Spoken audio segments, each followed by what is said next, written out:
The empty chair didn't bother me at first. Why would it? People arrived late to family dinners all the time.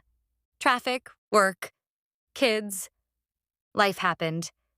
Nobody thought much about one empty seat sitting quietly at the far end of the dining table.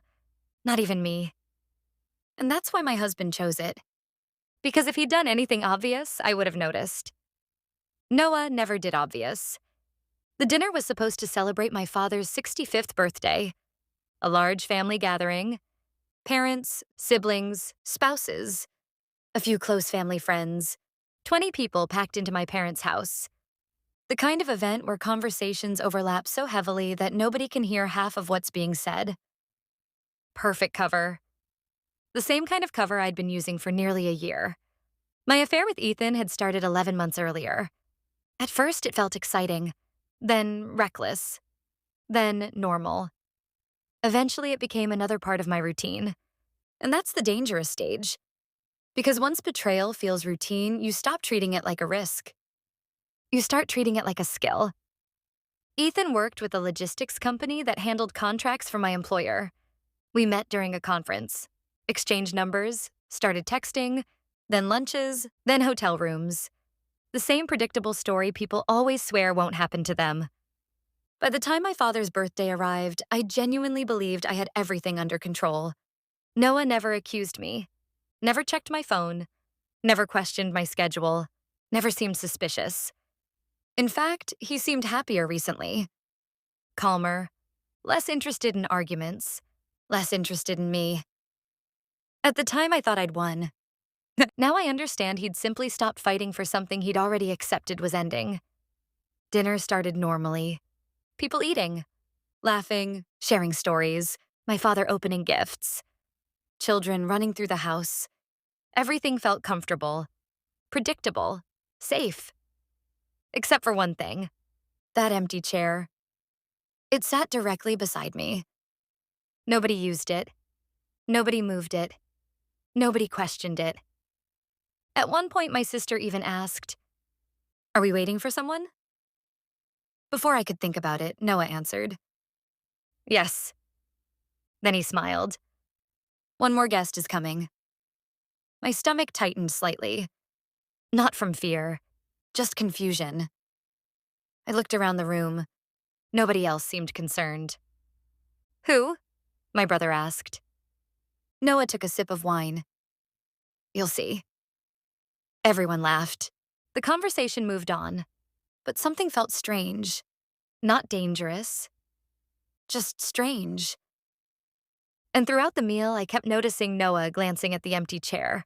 Neither, almost like he was checking whether it was still available. Looking back, that's probably when I should have realized something was wrong. Instead, I ignored it. Because denial is incredibly powerful when the truth threatens your entire life. About 40 minutes later, the doorbell rang. The room barely reacted. Most people assumed it was another relative.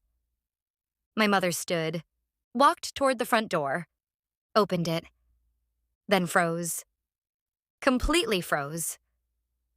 I couldn't see who was standing there, but I immediately felt something shift. The house grew quiet. Conversation stopped. My mother looked back toward the dining room, and that's when I heard the voice. Ethan's voice. My entire body went cold. Not emotionally, physically. Like every drop of blood had suddenly disappeared. No. Number. No. There was no reason for Ethan to be here. No possible reason. Then I saw him step into the dining room, and every thought vanished. People looked confused. My father frowned. My sister looked around the room. My brother whispered, "Who is that?" Nobody answered, because Noah stood slowly, smiled, and pointed directly at the empty chair beside me. "Perfect." Then he pulled the chair out. "Your seat is right here." The room became silent. Not awkward silence, not confused silence. The kind of silence that arrives before disaster. Ethan looked like he wanted to disappear. I probably looked worse. Noah remained calm. Terrifyingly calm. The calmness of someone who wasn't discovering anything. The calmness of someone finishing something.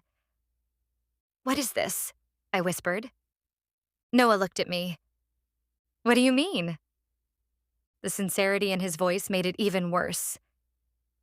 Then he looked around the table. At my parents. At my siblings. At Ethan. At me. And finally said, "I just thought it was strange that Claire spends so much time with him and none of us had ever met him." Nobody moved. Nobody breathed. Because suddenly everyone understood there was another meaning hiding beneath those words. My father looked at me first. Then Ethan. Then Noah. Slowly. Painfully. The pieces began connecting. "When did you find out?" I asked. My voice sounded broken.